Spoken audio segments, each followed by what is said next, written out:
Alright, let's begin part 2 of our World War II series for APUS History, Mr. Long's class. And let's take a look at a quick review here. We know the U.S. entered the war in a depression, but they came out extremely prosperous. Some points to that are the gross national product had doubled, corporate profits in America had doubled, and disposable income, which is money left over to spend, had also doubled. So the American people are doing really well for people who really didn't want to enter the war at all. War production had ended the Great Depression, not the New Deal. A lot of New Deal programs were good. They kind of put a band-aid on it, but they did not end the Great Depression. The war production did. The war cost $330 billion. That's 10 times more than World War I cost.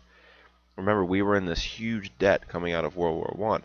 So, we're going to be in debt, but also other nations are spending money, and some of the precautions we put at the beginning of this war would make them spend the money up front, so we had that money and they weren't necessarily in debt.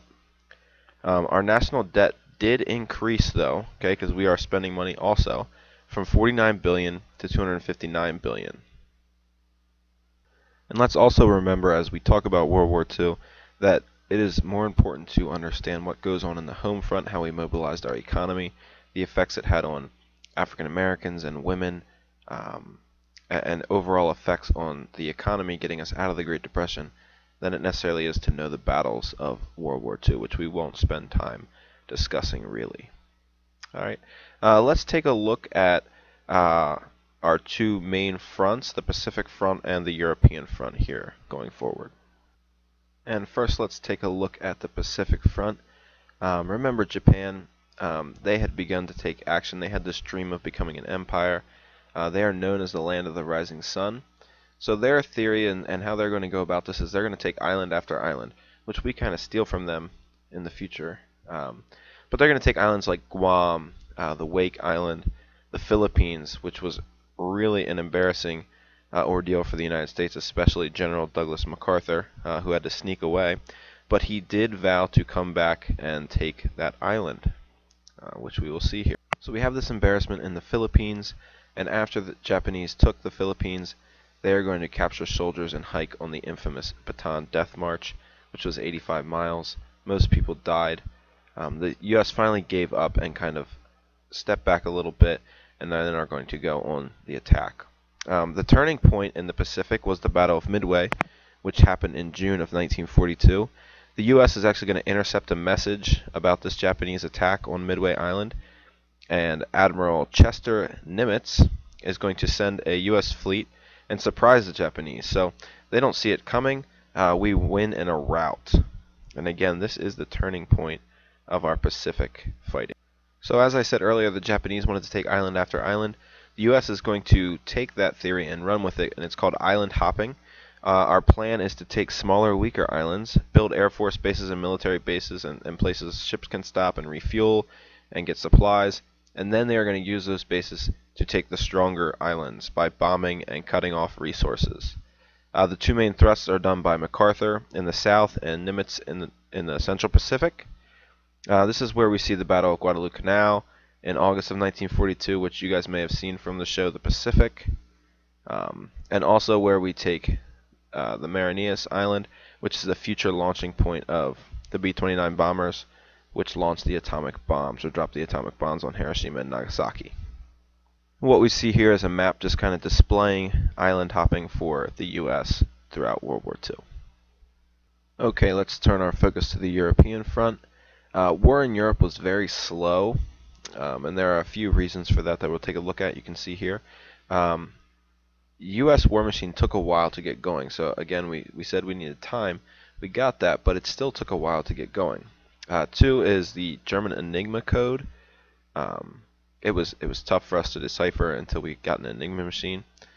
We had something like that. Wind talkers or code talkers. We used the Navajo Indians for that. And German U-boats were extremely successful, much like World War I.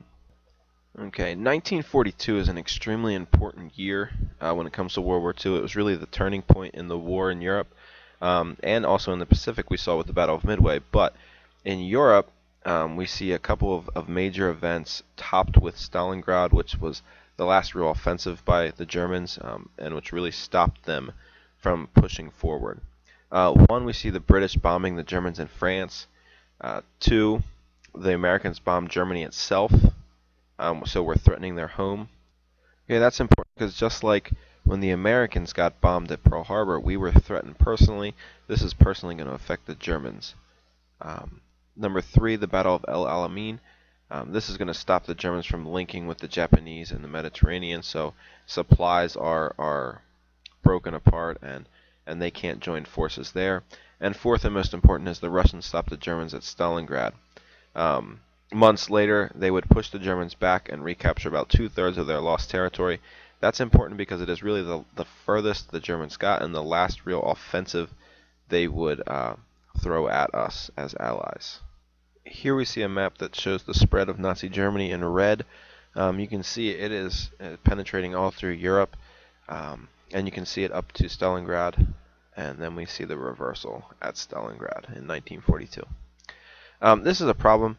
What Russia and the USSR really is getting overrun, and they need a second front open in Europe to relieve pressure, so they need to split the German forces. And we come to a discussion of how, and an argument between the Allies of how we're going to do that. And there are two approaches that we'll look at. Okay, the real discussion is between the U.S. and Britain when it comes to this second front. Where are we going to open it? The U.S. want to alleviate pressure from the USSR by going right through France, straight at Germany. They want to take a direct line. They want to hit them where it hurts. And the Britons, or the British, they want to take war as far away from England as possible. Okay, remember, they are getting affected the most. The U.S. is pretty far away. There's no fighting in the U.S. other than Pearl Harbor being attacked.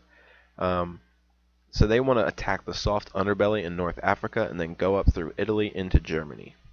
So the Allies as a whole, mainly England, they're going to choose the soft underbelly approach to get the war as far away from them as they can. General Eisenhower is going to lead the attack on North Africa in 1942. And the Allies push Germany out of Africa by May, and they're moving up the coast, and they kind of get bogged down, as we'll see here in a second. This leads to the Casablanca Conference, where Roosevelt and Churchill meet to make plans for a war going forward, and they decide to seek unconditional surrender of Germany. It's going to be tough because Hitler is a crazy guy, and it's going to take a lot for him to surrender, which he does not in the end. So they push the Germans out of Africa, and they're moving up Italy. Mussolini is overthrown, and Italy surrenders. The German soldiers refuse to stop fighting, though. Okay, so the Italians surrender, but Germans don't. So they're going to get bogged down. There are some positives to this approach.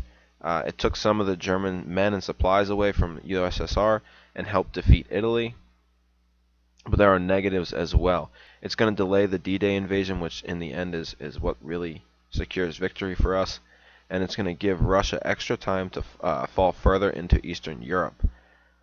So we need to get them out of Eastern Europe. So the soft underbelly is effective to some point, but not really super effective.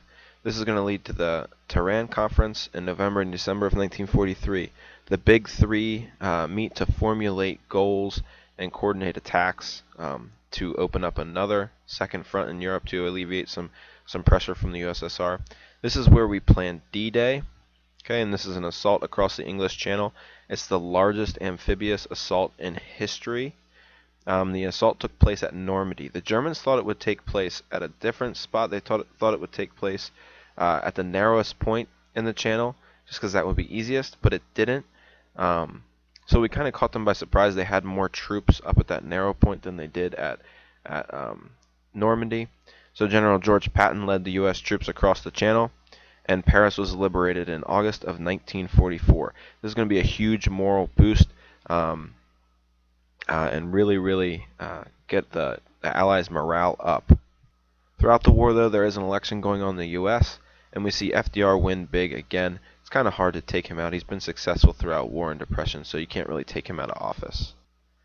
So last days of Hitler, he's getting pushed back and back and back, and one real small offensive at the Battle of Bulge, not really small, but last real Nazi offensive happens at the Battle of the Bulge.